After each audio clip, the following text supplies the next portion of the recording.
ॐ कृष्णाय वासुदेवाय हरये परमात्मने प्रणतः क्लेशनाशाय गोविन्दाय नमो नमः। जय जय श्रीराधारमण जय जय नवल किशोर जय गोपी चित्तचोर प्रभु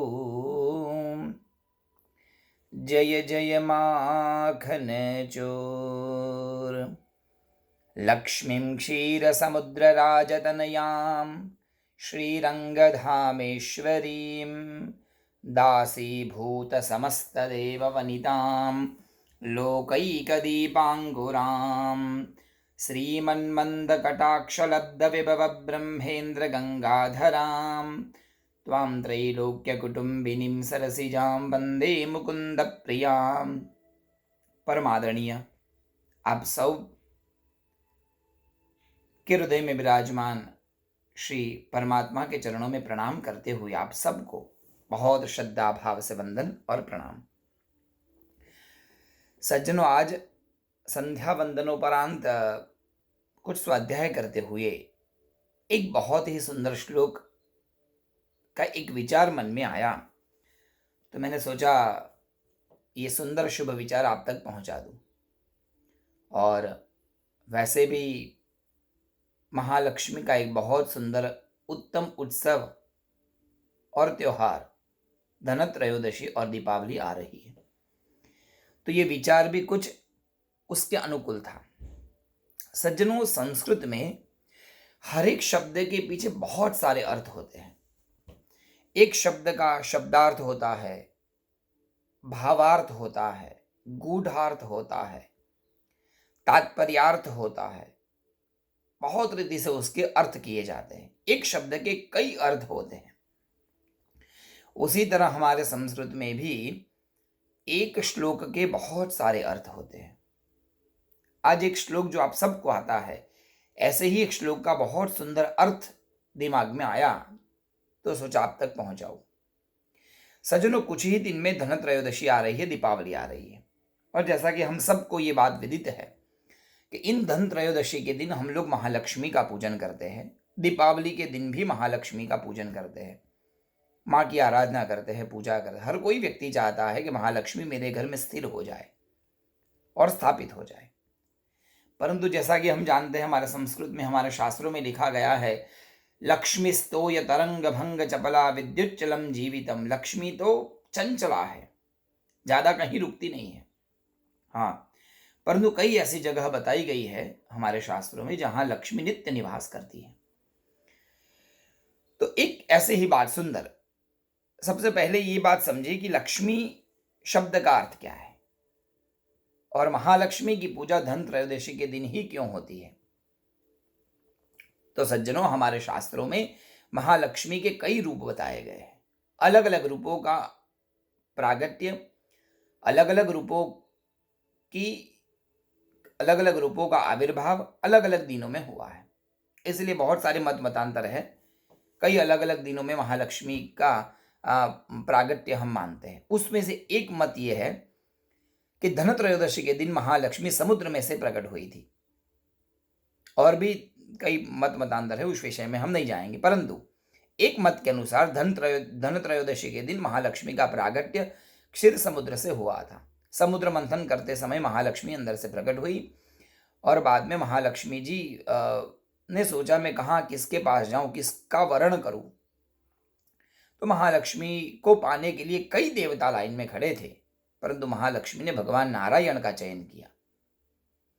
तो सज्जनों, अपने भक्तों के प्रति, अपने भक्तों के दुख को दूर करने के लिए महालक्ष्मी ने कई बार अवतार लिए, कई बार अलग अलग रूपों में माँ भगवती इस धरातल पर पधारी और अपने भक्तों के दुख को दूर कर उन्हें सुख संपत्ति प्रदान की।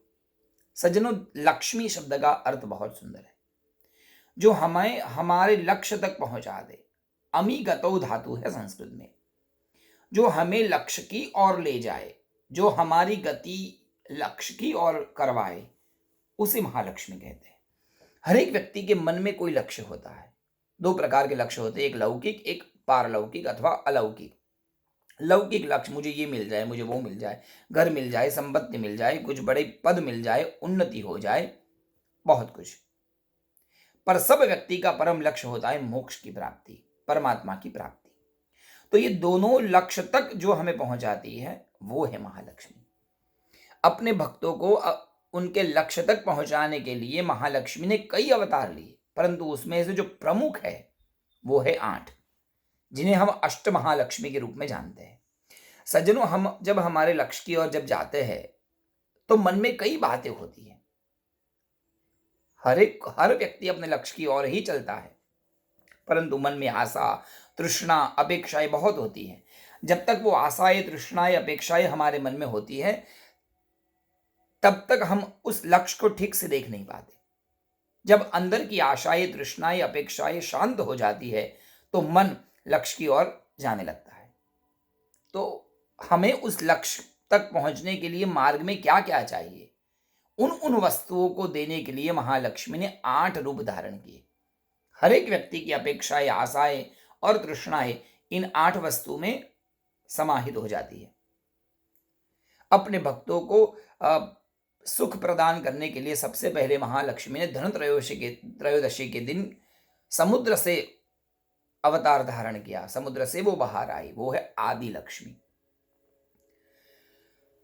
व्यक्ति को सबसे अत्यंत आवश्यक वस्तु है ज्ञान, इसलिए ज्ञान प्रदान करने के लिए महालक्ष्मी का एक रूप है विद्या लक्ष्मी। ज्ञान के द्वारा व्यक्ति जीवन में धन पाना चाहता है।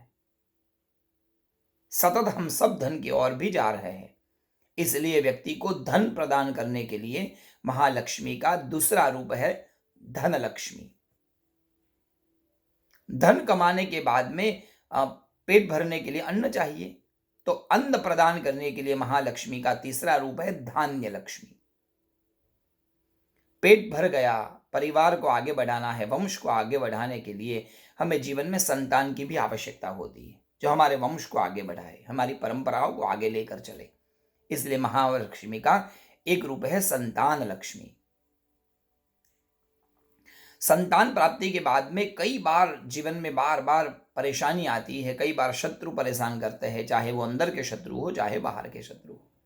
बार बार पद पर हमें परीक्षाएं देनी पड़ती है, समय समय पर बहुत सारी स्पर्धाएं होने लगती है।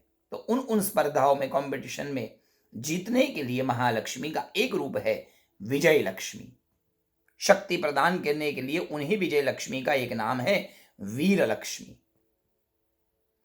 विजय मिल गई, संतान अच्छे है, घर में बहुत सारा धन है, धान्य भी है और विद्या भी है, परंतु हर एक व्यक्ति को अपने कल की चिंता होती है। कल जाकर मेरा धन खत्म न हो जाए, कल जाकर मेरी संपत्ति नष्ट न हो जाए, मेरा धन, मेरा ऐश्वर्य, मेरी संपत्ति सदंतर निरंतर चलती रहे। तो उस चिंता को दूर करने के लिए महालक्ष्मी ने एक अवतार लिया है, वो है गजलक्ष्मी, जो स्थिर हो जाती है और जीवन में अपने कर्म के फल के अनुसार जब जब दुख आता है तो उस दुख में व्यक्ति हताश न हो जाए। इसलिए मां भगवती ने एक रूप लिया है, वो है धैर्य लक्ष्मी। तो इन 8 वस्तुओं को देकर व्यक्ति के मन को मां शांत कर देती है, और जब मन शांत हो जाता है, आशाएं, तृष्णाएं शांत हो जाती है, तो हम अपने लक्ष्य की ओर स्वयं चले जाते हैं। तो इसलिए आदि लक्ष्मी, विद्या लक्ष्मी, धन लक्ष्मी, धान्य लक्ष्मी, संतान लक्ष्मी, वीर विजय लक्ष्मी, गज लक्ष्मी और धैर्य लक्ष्मी के रूप में, अष्ट लक्ष्मी के रूप में माँ का बड़ा ही सुंदर वैभव और विस्तार हमारे शास्त्रों में वर्णित है।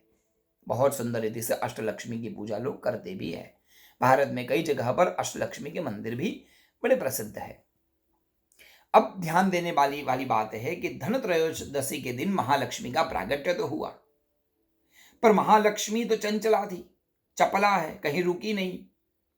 बहुत लोग उनको पाने के लिए खड़े थे, पर महालक्ष्मी कहाँ रुकी। तो महालक्ष्मी को जब भगवान नारायण देखे तो नारायण को देखकर महालक्ष्मी का मन शांत हो गया।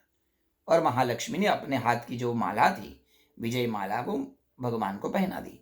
लक्ष्मी और नारायण का विवाह हो गया और महालक्ष्मी नारायण के चरणों की सेविका बन गई। सज्जनों, अब ध्यान देने वाली बात यह है कि महाविष्णु में ऐसा क्या था जो लक्ष्मी वहां रुक गई। सज्जनों, आंख बंद करिए, आपको एक श्लोक आता है। शांताकारं भुजगशयनं पद्मनाभं सुरेशं विश्वाधारं गगन सदृशं मेघवर्णं शुभांगं लक्ष्मीकान्तं कमलनयनं योगिभिर्ध्यानगम्यं वंदे विष्णुं भवभयहरं सर्वलोकैकनाथं। कई बार एक बात कान में आती है, लक्ष्मी वहीं जाती है जहां नारायण का निवास होता है। लक्ष्मी वहीं रुकती है जहां ठाकुर जी की सेवा होती है। लक्ष्मी वहीं पर स्थिर होती है जहां नारायण रहते हैं।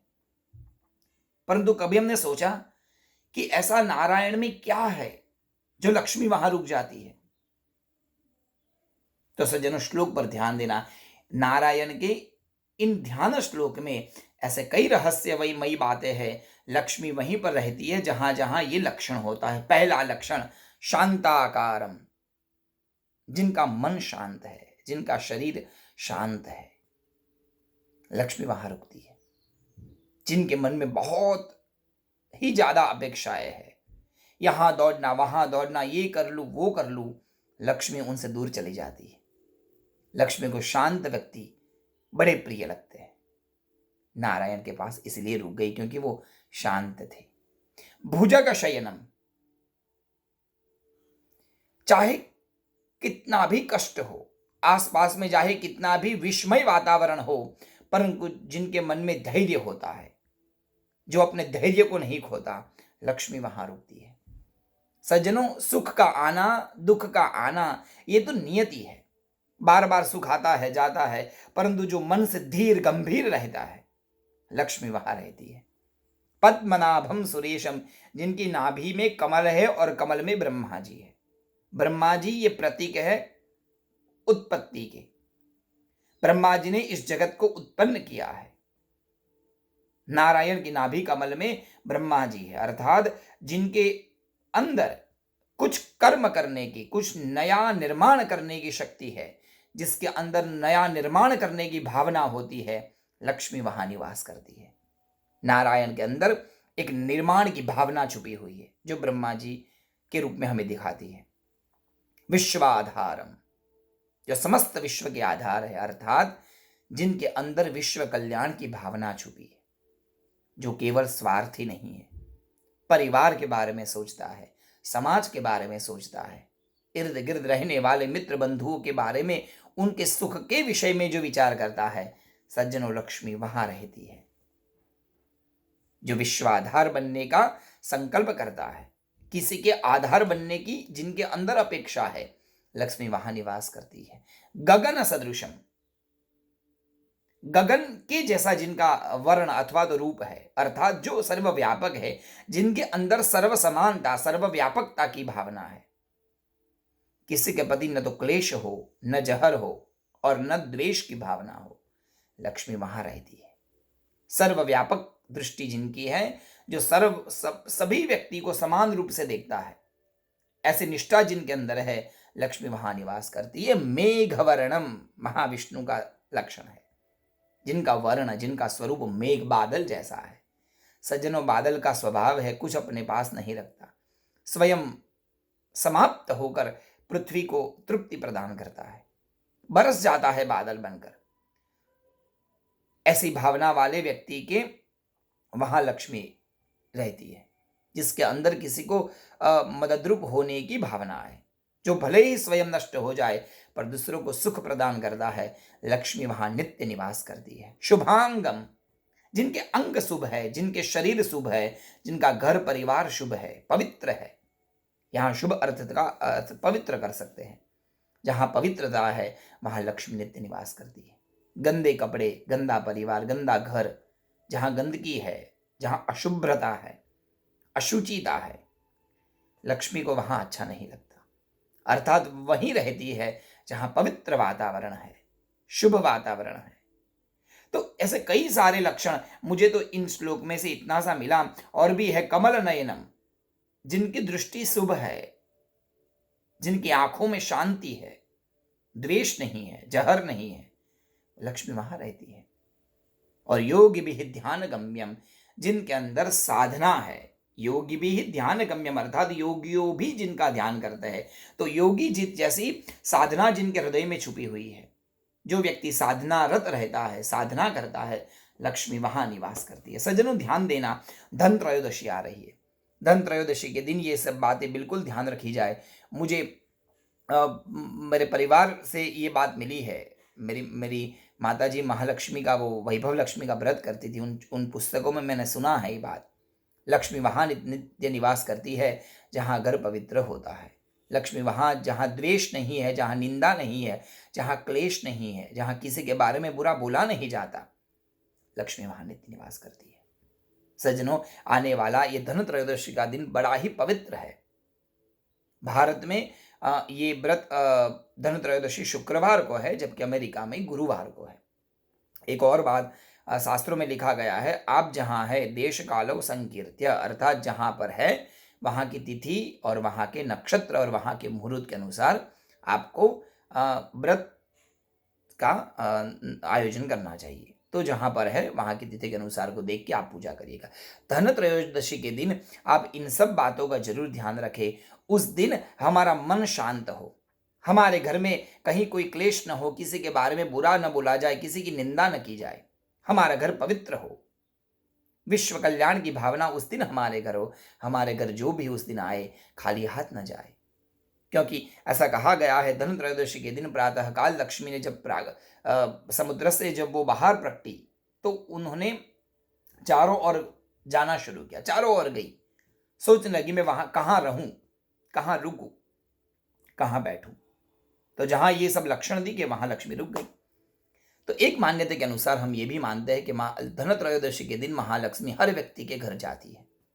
यदि उसके घर में शुभ वातावरण है, उनके घर में उत्तम स्थिति है, तो लक्ष्मी वहां रुक जाती है, नहीं तो वहां से चली जाती है। इसलिए धन त्रयोदशी के दिन महालक्ष्मी का पूजन जरूर करना। वैसे तो बहुत सारे नीति नियम है, परंतु अपनी शक्ति, अपनी भक्ति और अपनी भावना के अनुसार महालक्ष्मी का पूजन किया जाता है। वैसे तो प्रातः काल में अच्छे मुहूर्त में अपने घर में महालक्ष्मी का स्थापन किया जाता है।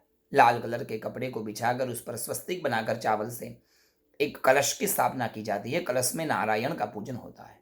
उन नारायण के आगे महालक्ष्मी की मूर्ति यदि है तो महालक्ष्मी की मूर्ति, नहीं तो कोई चांदी या सुवर्ण का सिक्के को लक्ष्मी का रूप मानकर उनकी पूजा करने की एक परंपरा है। पूजन करके उनके आगे धूप दीप नैवेद्य आदि समर्पित करके अपने घर की चौखट पर स्वस्तिक बनाए जाते हैं। घर के आगे रंगोली की जाती है, सुंदर दीप जलाए जाते हैं। दिन भर घर में पवित्र वातावरण होता है। ज़्यादा धुआं नहीं होना चाहिए, ज़्यादा किसी पर उस दिन गुस्सा ना हो, क्योंकि लक्ष्मी आज मेहमान बनकर हमारे घर आई है। जैसा देखेगी वैसा हो जाएगा, क्योंकि उनकी दृष्टि तो कृपा दृष्टि है। इसलिए जैसा दिन भर हमारे घर में वातावरण होगा वैसा ही हो जाएगा। इसलिए शुभ वातावरण हम बनाए, सुंदर दीप जलाए, अगरबत्ती का सुंदर सुंदर सुगंधी हमारे घर में फैलाए, चौखट पर रंगोली करे। और एक बात और, हाँ, महालक्ष्मी का आज आसपास में गज अर्थात हाथी जरूर रखा जाए। जस्ट ऐसी केवल भावना है कि हाथी रहेगा और माँ को यदि जाने की इच्छा होगी तो हाथी पर बैठकर जाएगी। हाथी धीरे धीरे जाता है ना, अश्वपूर्वाम रथम अध्याम, माँ आए तो घोड़े पर बैठकर आए, रथ में बैठकर आए, अर्थात जल्दी जल्दी घर में बहुत सारी लक्ष्मी आ जाए। पर जब जाए तो हाथी पर बैठकर जाए, अर्थात धीरे धीरे जाए। तो लक्ष्मी के आसपास हाथी जरूर रखे और भावना करे कि माँ जाना है तो गज पर बैठकर धीरे धीरे घर से जाना, जल्दी मत जाना। गज से सुंदर सुशोभन करे, सुंदर रंगोली करे, दिन भर महालक्ष्मी के मंत्र का जाप करे, दिन भर महालक्ष्मी का पूजन करे, स्तोत्र पारायण करे, अच्छा सुंदर भोजन बनाकर माँ को भोग लगाए। और एक बार सायंकाल में यदि हमारे घर में सुवर्ण है, चांदी है, जो भी हमारे घर में धन है माँ का दिया हुआ, वो सब धन निकाल कर उसको पंचामृत से धोकर, दूध से धोकर पवित्र करके महालक्ष्मी के आगे रखे। माँ, ये तेरी कृपा है, तेरी ही कृपा से तो ये संपत्ति हमने पाई है। हमारे गुजराती में इसको धन धोने की एक विधि कहते हैं। सायंकाल में धन धोकर, अर्थात हमारे घर की संपत्ति, हमारे घर का सुवर्ण, चांदी, रजत आदि जो भी है वो धोकर माँ के आगे रखा जाता है कि माँ की कृपा बनी रहे, ये और बढ़ता रहे। तो माँ के आगे पूरा सुवर्ण चांदी बिछाइए, रखिए, उनका भी पूजन करिए और माँ की सुंदर सायंकाल संध्या के समय में आरती करें और भोग लगाए। बच्चों को, परिवार में सबको प्रसाद बांटे और सबको आशीर्वाद प्रदान करे और महालक्ष्मी को प्रार्थना करें, माँ आप हमारे घर में नित्य निवास करिए। सज्जनों, महालक्ष्मी का तो बहुत वैभव है। महालक्ष्मी की कृपा जिन पर हो जाए, उनकी आरती में तो कितनी सुंदर बातें लिखी है। जिस घर में तुम रहती वहां सब सद्गुण आता, सब संभव हो जाता, मन नहीं घबराता। महालक्ष्मी की कृपा जिन पर हो जाए, उनके घर में कभी कोई घबराता नहीं है, सब कार्य संभव हो जाते हैं। परंतु लक्ष्मी भी कई प्रकार की है, शुभ लक्ष्मी और अशुभ लक्ष्मी। शुभ लक्ष्मी जब घर में आती है तो घर में आनंद, संस्कार और प्रेम लेकर आती है, और जब अशुभ लक्ष्मी आ जाती है तो क्लेश, कंकास, रोग को लेकर आती है। तो जरूर महालक्ष्मी के लक्ष्मी से प्रार्थना करें, अष्ट स्वरूपिणी महालक्ष्मी का नित्य निवास हमारे घर में हो। सज्जनों, ये महालक्ष्मी का दिन, धन त्रयोदशी का दिन बड़ा ही शुभ माना गया है। एक मान्यता के अनुसार इस दिन कोई घर से बाहर नहीं जाता, घर में ताला नहीं लगाता। क्यों? शायद महालक्ष्मी उस समय आई और हमारे घर में ताला होगा तो चली जाएगी वापस, इसलिए घर में ताले नहीं लगाते। दरवाजे पर नजर रखते हैं कि कहीं महालक्ष्मी आ जाए। दरवाजे की चौखट पर सुंदर स्वस्तिक बनाते हैं, रंगोली करते हैं और माँ के स्वागत में सुंदर तोरण आदि बांधते हैं कि जिससे महालक्ष्मी की कृपा हमारे घर पर हो जाए। सज्जनों, जरूर धन त्रयोदशी के दिन महालक्ष्मी का पूजन करना। और दीपावली के दिन भी महालक्ष्मी की पूजा की एक परंपरा है। उस दिन दीप जलाकर, दीप की रंगोली कर कर महालक्ष्मी का पूजन किया जाता है। दीपावली के दूसरे दिन गुजरातियों का नया वर्ष भी होता है, तो आप जरूर वो भी मनाइए। धन त्रयोदशी के दिन महालक्ष्मी की पूजा। काली चौदस के दिन एक और प्रार्थना की जाती है कि माँ की कृपा से धन बहुत आएगा, बहुत सुखी होंगे, मगर शायद किसी की नजर न लग जाए, इसलिए हनुमान जी की पूजा काली चौदस के दिन की जाती है। सायंकाल काली चौदस के दिन, नरक चतुर्दशी के दिन सायंकाल हनुमान जी की, भैरव जी की उपासना करके, पूजन करके परिवार की सुरक्षा के लिए प्रार्थना की जाती है। और दीपावली के दिन भी महालक्ष्मी का पूजन होता है। और दीपावली के दिन भी हम लोग महालक्ष्मी के साथ साथ एक गुजराती परंपरा के अनुसार शारदा पूजन अर्थात चौपड़ा पूजन भी करते हैं। चौपड़ा पूजन के द्वारा भी हम शारदा सरस्वती का पूजन करके हम विद्या की कल्पना और विद्या की प्रार्थना करते हैं। और आने वाले मतलब नए वर्ष में शुरू होने वाले व्यापार में शक्ति, बुद्धि और भक्ति माँ प्रदान करे, ये भावना से हम दीपावली का ये पर्व बहुत धूमधाम रीति से मनाते हैं। सज्जनों, आप सबसे निवेदन है, धन त्रयोदशी के दिन महालक्ष्मी का विशेष पूजन जरूर करें। आप जहाँ है वहाँ की तिथि, वहाँ के नक्षत्र, वहाँ के मुहूर्त के अनुसार अच्छे शुभ मुहूर्त में संभव हो तो प्रातः काल में महालक्ष्मी की स्थापना घर में करें। दिन भर वो स्थापना रखें, जितना हो इतना नाम जप और भक्ति माँ के 19 दिन करें। सायंकाल घर में जो सुवर्ण आदि है उसको धोकर माँ के आगे रखें और पूजन करें। संभव है तो अच्छे विद्वान ब्राह्मण को बुलाकर श्री सूक्त के दिव्य मंत्रों के द्वारा माँ का अभिषेक करें। माँ बहुत प्रसन्न होती है। महालक्ष्मी को अभिषेक, दूध का अभिषेक, केसर के जल का अभिषेक, केसर वाले दूध का अभिषेक, पंचामृत का अभिषेक माँ को अत्यंत प्रिय है। जरूर करें। जितनी भक्ति, जितनी श्रद्धा, जितनी अनुकूलता के अनुसार सज्जनों, आप जरूर महालक्ष्मी का पूजन आदि अपने घर में करें और माँ से प्रार्थना करें कि अच्छी उत्तम विद्या, अच्छा धन, अच्छा ऐश्वर्य माँ प्रदान करे। मैं भी आप सबकी ओर से माँ से प्रार्थना करूंगा कि इन धन त्रयोदशी के दिन महालक्ष्मी आदि लक्ष्मी के रूप में, विद्या लक्ष्मी के रूप में, धन लक्ष्मी के रूप में, धान्य लक्ष्मी के रूप में, संतान लक्ष्मी के रूप में, वीर विजय लक्ष्मी के रूप में, गज लक्ष्मी के रूप में और धैर्य लक्ष्मी के रूप में महालक्ष्मी ऐश्वर्य के साथ हम सबके घर में नित्य निवास करे। ये प्रार्थना के साथ आप सबको प्रणाम, वंदन, नमस्कार।